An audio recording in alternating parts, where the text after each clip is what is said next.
Salut! Aujourd'hui, on va vous parler du dernier héros, le roman que j'ai écrit, édité par Audiolibris.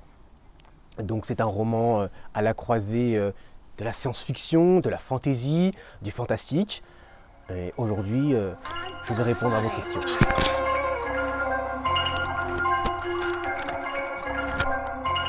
En tout cas, il s'agit d'une histoire qui raconte les événements qui vont précéder la fin du monde des hommes, la destruction de la Terre.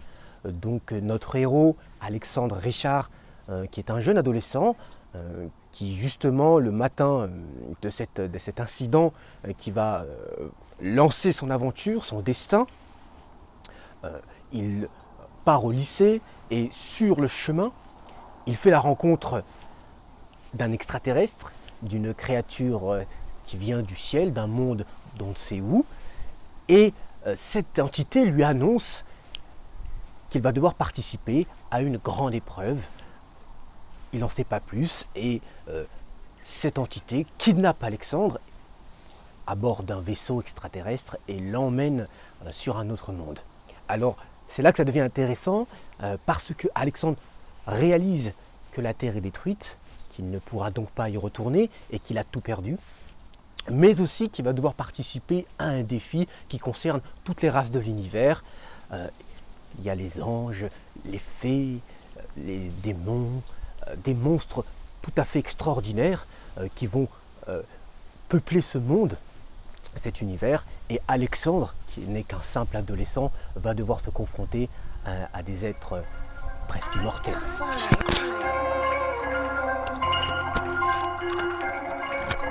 Alors cette idée de roman m'est venue durant une période assez difficile pour moi, une période de crise artistique si je puis dire, parce que je venais d'écrire 10 romans que j'avais proposés à plusieurs maisons d'édition mais qui n'avaient pas été retenus. Donc je m'interrogeais sur les choix futurs, si je poursuivais l'écriture ou si je passais à autre chose. Et je n'avais pas forcément d'idée pour un prochain roman. Mais j'avais quand même cette passion, ce désir de poursuivre, de continuer, d'écrire quelque chose qui allait marquer plusieurs lecteurs, plusieurs générations, comme l'ont fait plein d'autres écrivains que j'admire. Et donc, durant une balade, je parlais avec Dieu et je lui ai demandé, j'aimerais bien avoir une idée qui sort de l'ordinaire, une idée qui raconte vraiment quelque chose, une idée qui va parler des choses qui concernent notre siècle et qui inspire la génération dans laquelle j'appartiens. Et Dieu m'a répondu et effectivement, quelques jours plus tard, j'ai eu cette idée extraordinaire de la grande épreuve. Alors après, une idée reste un matériau brut. J'ai dû ensuite faire des recherches, travailler pour essayer d'étoffer tout cela. Et petit à petit, la grande épreuve est vraiment devenue un projet ambitieux que j'ai voulu mener à terme. Et d'où m'est venue l'idée d'en faire une trilogie. Et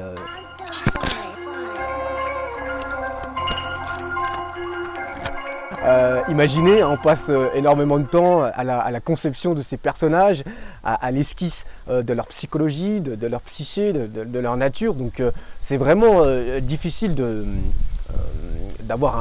sélectionner un préféré. Mais en tout cas, c'est vrai qu'il y en a un particulièrement qui m'a marqué en le construisant, en le mettant en forme. Alors c'est un personnage malheureusement que je ne peux pas encore dévoiler parce qu'il n'est pas présent dans le tome 1, mais qui vient par la suite. Mais c'est un personnage, je vous fais la promesse, mes chers lecteurs, que vous allez, je pense, vraiment apprécier parce que c'est un personnage haut en couleur qui a plusieurs facettes et qui est vraiment complexe, qui est riche et qui raconte quelque chose de pertinent vis-à-vis de l'histoire, mais d'un point de vue plus général. Et donc je pense que vraiment c'est un personnage qui va vivre après même la fin de la grande épreuve et qui va inspirer d'autres protagonistes.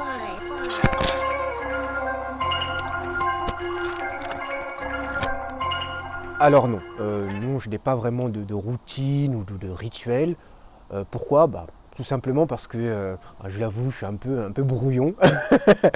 Donc j'écris un petit peu vraiment par inspiration.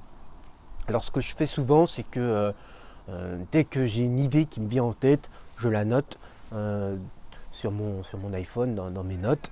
Je note l'idée, je note l'inspiration qui me vient en tête. Et plus tard, au calme, quand je suis dans ma chambre, que je suis vraiment dans de bonnes conditions pour écrire, je me mets à travailler, je me mets à rédiger mes chapitres. Alors souvent, comment moi je procède, c'est qu'avant de me lancer dans l'écriture du livre, à proprement parler, c'est que je construis vraiment toute l'histoire de A à Z dans ma tête. Chaque chapitre, je le déconstruis, je l'analyse, je mets en phase plusieurs scénarios et j'essaie de voir lequel va être le plus pertinent, le plus dynamique, celui qui va ramener de la richesse au livre. Et donc, ce que je fais, c'est qu'une fois que j'ai vraiment cet exosquelette, cette ossature, je me mets à écrire et c'est vraiment les petites idées qui me viennent par la suite. Parce que des fois, je marche dans la rue, en regardant quelque chose, en regardant quelqu'un, j'ai une subite inspiration et je me dis, ah oui, ça, faut vraiment que ce soit figuré dans le livre. Et donc, je le note et c'est comme ça que je procède.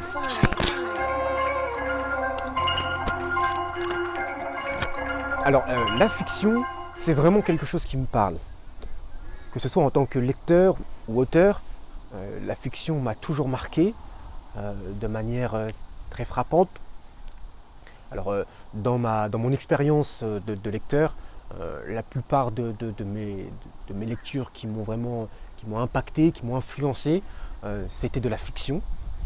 Donc naturellement, je me suis dirigé en tant qu'auteur vers de la fiction, mais aussi parce que je trouve que la fiction est vraiment le cadre parfait pour transmettre un message, pour faire passer que ce soit une morale, que ce soit une réflexion sur un sujet complexe de la société ou de la vie ou de la nature humaine. Mais oui, la fiction raconte quelque chose, mais vous fait en même temps rêver, vous fait rêver à quelque chose qui n'existe pas dans notre monde. C'est pour cela qu'on dit que c'est de la fiction généralement, un monde qui est inventé avec des lois tout à fait différentes, un fonctionnement tout à fait extraordinaire par rapport à nous, notre manière de vivre. Et donc la fiction reste selon moi le meilleur moyen de raconter une histoire. De raconter une histoire et de communiquer avec le public qui nous lit, qui reçoit notre création.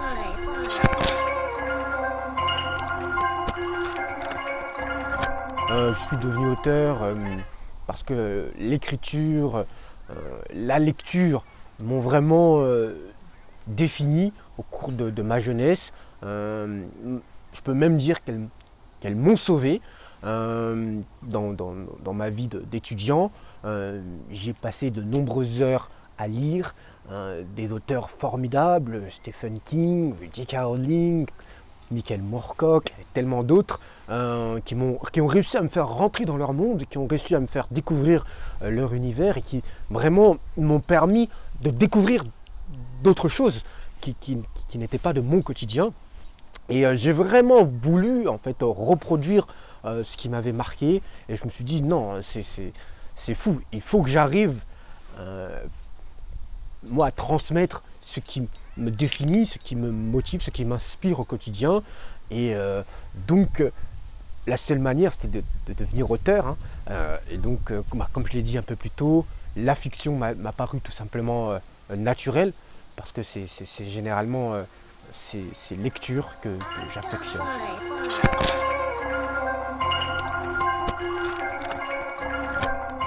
Mes auteurs préférés. J'en ai beaucoup. J'en ai vraiment beaucoup. Mais je vais en citer quelques-uns. Alors, à l'étranger, c'est vrai que j'ai grandi avec les Harry Potter. Donc, J.K. Rowling est une autrice qui m'a vraiment marqué. son histoire a su me faire rêver. J'ai lu beaucoup de Stephen King aussi. Voilà, sa plume, sa capacité à décrire les émotions humaines, vraiment c'est extraordinaire. Guillaume Musso aussi, pour le français, Bernard Weber, avec la trilogie de Fourmis qui m'ont rendu tout à fait fou au niveau de la richesse de la science qui est étalée. Mais oui, après, si vraiment il y a un auteur que je devrais citer, c'est vraiment Michael Moorcock avec le cycle d'Elric, qui représente pour moi l'idéal de l'auteur.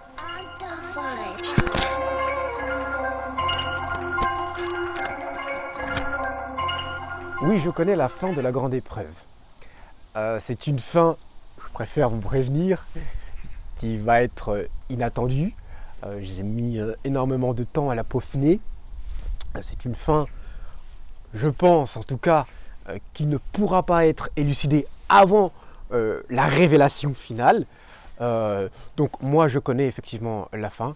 Comme je vous l'ai dit, avant d'écrire l'histoire, je l'ai vraiment détaillée, déstructurée. Donc je sais exactement ce qui va se passer, que ce soit dans le tome 2 ou dans le tome 3.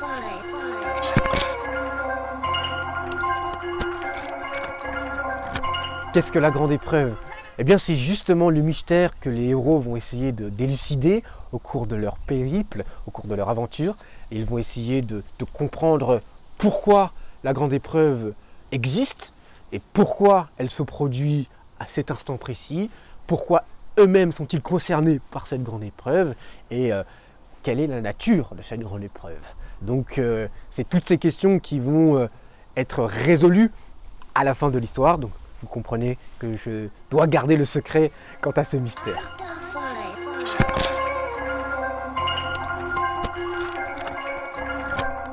Alors oui, c'est une très bonne opportunité que vous m'offrez, parce que oui, j'ai beaucoup de personnes à remercier, notamment mes parents qui me viennent premièrement à l'esprit, parce qu'ils m'ont apporté tellement de choses, que ce soit au niveau du bagage culturel, c'est vraiment eux qui m'ont amené à la lecture.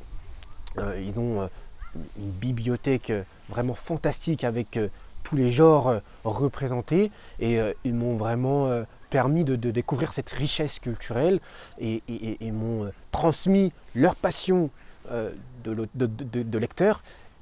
Donc je leur remercie, merci papa, merci maman, vraiment, je vous remercierai jamais assez pour cette grâce que vous m'avez fait.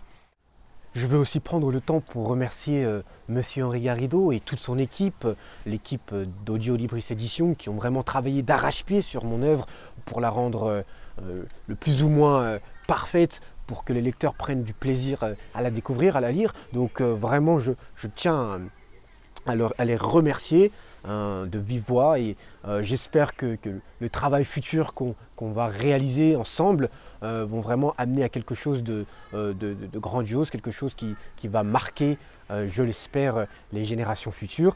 En tout cas, merci aussi pour tous ceux qui m'ont soutenu au cours de ce voyage, si je puis dire, parce que c'est vraiment un voyage, du début de l'écriture jusqu'à la sortie du livre. Donc merci à ma famille, merci à mes frères, merci à ma sœur et vraiment merci à vous surtout, lecteurs, qui prenez le temps d'acheter le livre, qui prenez le temps de le lire, de le découvrir et de me faire des retours et de voyager avec moi dans mon univers.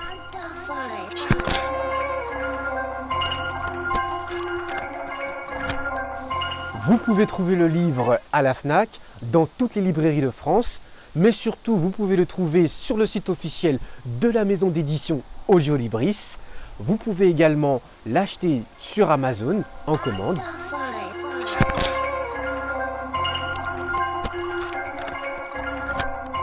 En tout cas, je suis très ravi d'avoir pu échanger avec vous au cours de cette interview. Je vous souhaite une merveilleuse lecture et je vous dis à bientôt.